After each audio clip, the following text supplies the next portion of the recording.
You're listening to the Today's Conveyancer podcast, the leading source of information for residential property lawyers in England and Wales. Don't forget to subscribe and sign up to our free newsletter at todaysconveyancer.co.uk. You can also follow us on LinkedIn and Twitter. Hello, welcome along to the latest Today's Conveyancer podcast. Today I'm talking to Chris Scantlebury. Chris is the director of a new conveyancing platform, ProConvey. Chris is also an ex-conveyancer for his sins and therefore brings a coalface view of the industry to the podcast and presumably to ProConvey as well. Chris, thank you very much indeed for joining the podcast. Yeah, thank you very much for having me. Pleasure to speak to you. So in the first instance, I wonder if you could tell me a little bit more about yourself, please. Chris, who are you? What do you do? I said you're an ex-conveyancer, but you're obviously not now. No, not now, but yeah, I have been down the mines, as you said, for 10 years. I hope that brings some expertise to what we're actually doing. So yeah, I started doing conveyancing 10 years ago. I started as an accountant at the firm I was doing. The conveyancers there, I could see that what they were doing seemed enjoyable, a lot more enjoyable than accounting. And so I just decided to kind of move into that area.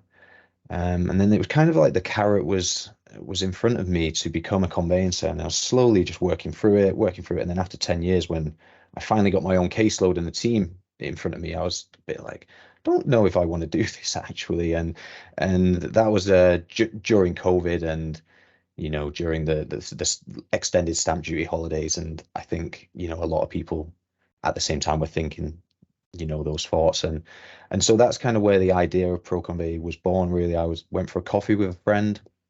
He had an online estate agency. He was an entrepreneur himself. And I was just moaning about work, really, and how it could be improved. I had a conversation a couple of months earlier, I think at a Christmas party, actually, with a colleague, just saying, there should be a way where all this information is gathered up front at that initial part of the case, just to make it easier. Well, why are we doing this once the property has been sold and we're going into it? And she actually came up with the name Pre-convey, which we used to be called. And then just having that conversation with my friend, he said, okay, let's do it. Let's see what we can do. Let's try and streamline that initial stage. And that's where the idea was born. And the plan was just to put clients that are buying, selling, or remortgaging just in the best position possible within those first 2 days. There's a lot of things that just take a while to gather, bring in, pull together, back and forwards between different solicitors. And I just thought there has to be a better way to do this. And that's kind of where ProConvey started. Thanks very much indeed for the introduction. So you mentioned ProConvey a few times. I've described it as a conveyancing platform.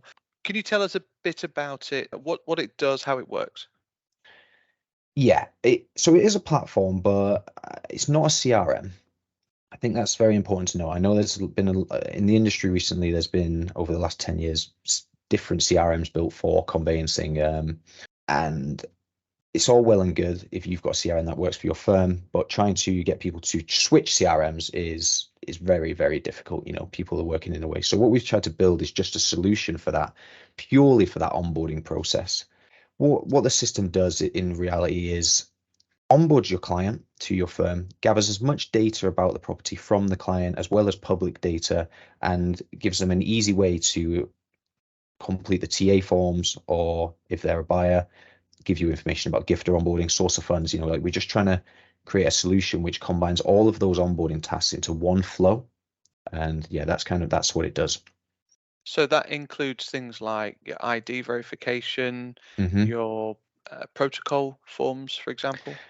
Exactly, yeah. So we may have bit off in some instances, a little bit like more than we can chew. So when we go to solicit conveyancers and we say, if we just built an ID solution, do you want to switch ID providers? That's a bit of an easier sell. Like right now we're saying, do you want to change the way you do your onboarding? And it's tough for them to see, that this actually would help them. But yeah, that's what it does. So it takes you basically through from onboarding letters, payment on account, ID, completing the TA forms, gathering that party information, and you just run through a seamless flow. Each one of the clients, that is, the kind of system would automatically invite the other parties to the case if there's attorneys, and that's how it's been built, just so that once the users have run through the beginning to end of this. You've got everyone onboarded, payment on account's been done, the TA forms have been completed, any further upfront inquiries that we deemed would be necessary have been completed.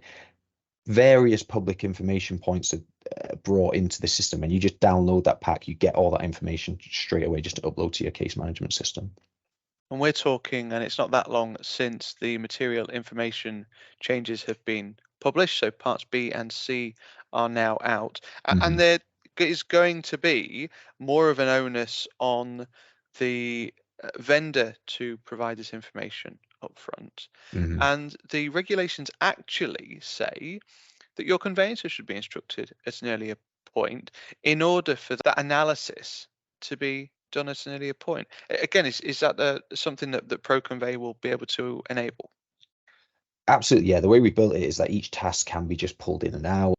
We wanted to do that because we know some firms, for instance, wouldn't want to do an ID check ever with ProConvey. They're in a contract with someone else. They don't want to do that. So you can just slide that task out.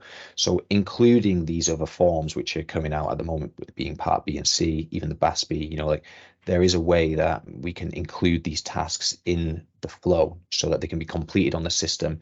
And then the information that's completed at that stage could then transfer over into the conveyancing process.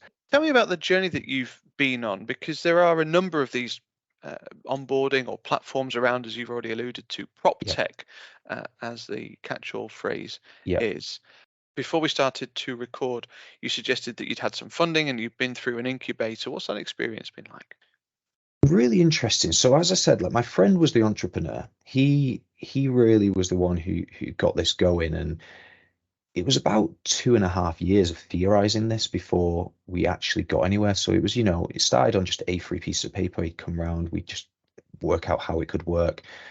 Then we started designing it on paper, just with ourselves, drawing how the pages would look. Then we started designing it on Figma. So like we really went through this whole rigmarole to get to a stage where we thought, this could work, this solution would work. And then we started to speak to software developers to figure out how much this would cost. And that was when the big shock came. We thought this would, okay, maybe it'll be about 30, 40 grand. We can pull this money together. We'll do friends and family. Somehow we'll afford it. And then when we started speaking to people, they're like, oh, it's probably about closer to 200, 300 grand. Okay, what can we do? So we just looked into funding, and that's when we heard about the Innovate UK Smart Grants. And we applied for one the first time, and they said, this sounds like conveyancing with fairy dust sprinkled on top. And we're like, okay. So then we had to just pivot a little bit, and we had to bring on a partner onto the grant application. And the second time of trying, we won. So that's where the initial money came from to build the product. Yeah, and since the Innovate UK Smart Grant won, we've raised funds in our pre-seed round, and we're actually looking to raise funds this year again for that'll be our seed round to scale the product. And it's been embedded into a firm. Chris, what's their experience like of using this particular product? They've always been ahead of the curve with technology. They've already got a digital onboarding solution, but you need the estate agent to be on board with it, and so it doesn't really work right now. They've been in business, I think, since 1983. It's a family-run business. They know everything. They were really nice to me when I decided to stop accounting and move into the conveyancing sector. They've always guided me through this, and they were on board immediately. They kind of said, yeah, we'll do it with you as long as you come to us with the stuff. We'll review it and we'll let you know if it works or not. They're busy themselves, but they've been absolutely great. And one interesting thing was they said they first started sending contract packs by email. They were one of the first firms to do it, they said. And they told me this funny story the other day that one of the lawyers on the other side, after they sent it by email, called them up and said, you're trying to make conveyancing too easy. And it's just like, well, no, like they were just doing things that, the best way that it can be done and trying to streamline the process. And it just goes to show, that there are some conveyancers out there that for some reason it just will not change.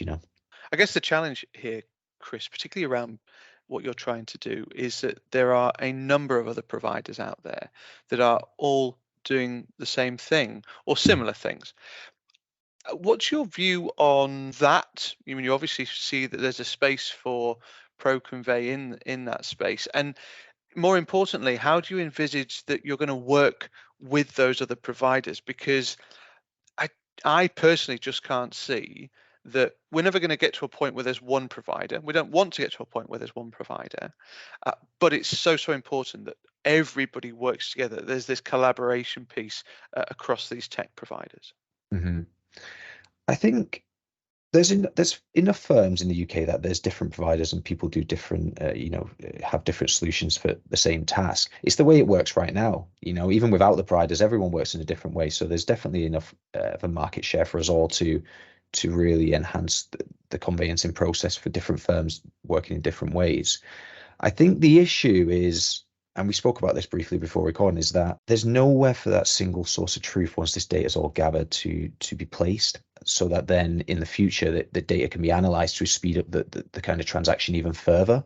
I know there's people out there trying to start that initiative right now. We can all have our own siloed products, but until there is a way that these are connecting and talking to each other, I do see your point, yeah, and I think that we're not doing that. But if there are other initiatives out there that are starting, and if one of them does become the primary, single source of truth, I think that would help the industry massively, yeah. We've been talking about the Open Property Data Association Yeah. as well, and the work that they're doing on creating some standards around how that information is stored, and therefore how it can be interrogated and how it can be shared. And that feels like a really important part of the process. Is that something that you're engaged with? Yeah, we are. Yeah, we've spoken to them a couple of times. The questions that arise from the OPDA annoy me, not themselves, but their critics and stuff like, well, how can you trust where the data is coming from? Like you eventually would. Right now, it seems ridiculous to some people, but you eventually would. That's just how trust works, right? You have to build trust. Everybody's arguing over which data is important and what should come in. Okay, we'll just start with all of it and bring it, narrow it down, refine it. There's issues out there which people cause, which just hold back these initiatives. And I still think it's a really good idea, and I hope the guys are successful with it. So here's the $1 million question then, Chris. You've been at the coalface. You're now running a tech business in conveyancing. Was this the right move? Because we're crying out for conveyancers that know their onions, aren't we? Are you enjoying doing what you're doing at ProConvey? Yeah, absolutely. I think I still wanted to stay in the industry. I'd learned a lot over those 10 years, but I just wanted to channel it in a different way, in a way that I actually believe could help people, and in a way that wasn't, and this is no offense to the general public, but wasn't public facing. Selling your home is so stressful. They can't help but be stressed, and that just comes on to I remember buying my first house. My best friend was acting for me at a different firm. The firm I worked with was acting for the purchaser. I kind of knew the overall process of conveyancing, and it was still incredibly stressful. So for the layperson who knows nothing whatsoever, I completely understand after I went through that experience, and I'm not the kind of person that can carry that on my back very well over people's stress. I just, I really need, now that I'm dealing with companies rather than the public, I much prefer that. So if it's been the right decision for you to go into conveyancing technology, what is the direction of travel for ProConvey? Where do you see it going over the course of the next 12, 18 months, 2 years? Well, right now we're offering a service to conveyancers, and the platform is for them to invite their clients to get themselves ready. But what we've realized is if we could offer conveyancers clients already onboarded, and we could have the referrers, exactly like what we've talked about, have the referrers gather this upfront information for the conveyancers at the earliest point possible. That's kind of our aim. We want to be able to offer onboarded clients to conveyancers so they can crack on with that conveyancing work immediately. Over the next 2 years, we want to grow, we want to expand, we want to integrate with case management systems, various ID providers, in some sense become like a marketplace as well. So we're not going into conveyancers or firms and saying, this is how you do it. We want to say, how do you do it? We'll cater to your needs. And we feel like that's going to be a big, get over that barrier to entry of people being signed into contracts. In 2 years' time, where do I see us? I'd like to say that, we're helping 40 to 50 firms do their onboarding. We've theorized public information. How much can we bring in? What's relevant? Where can we get it from? And just really trying to build out that initial stage of the transaction so that further down the line, you're not dealing with these administrative tasks, over and over and over again. Kind of just gets done in that first week. I think that would be that'd be a success for me. You know, if we're helping enough firms out there and people are giving us positive feedback on the product, the clients are enjoying using it, that'd be good enough for me. Yeah. It's interesting to kind of hear your story, Chris, and what you've gone through in order to get ProConvey to market. I don't think people always fully realize the investment that people make in this, not just in terms of the financial investment, but also in terms of the time and energy. You say it's taken around 2.5 years for you to get to this point. So thank you very, very much indeed for joining the podcast. Thank you to you. You know, thank you to everyone in the industry. Actually, it's really, really nice how positive everyone is and how willing everyone is to offer advice. I know there's a lot of solutions out there doing something similar. What I would say is that the way that we built ProConvey was not purely with the conveyancers in mind. We really did want to enhance the client experience as well. The Today's Conveyancer podcast is available on your preferred podcast provider. It's also available on todaysconveyancer.co.uk. My thanks to Chris. Thank you as ever for listening, and we'll see you again soon. You're listening to the Today's Conveyancer podcast, the leading source of information for residential property lawyers in England and Wales. Don't forget to subscribe and sign up to our free newsletter at todaysconveyancer.co.uk. You can also follow us on LinkedIn and Twitter.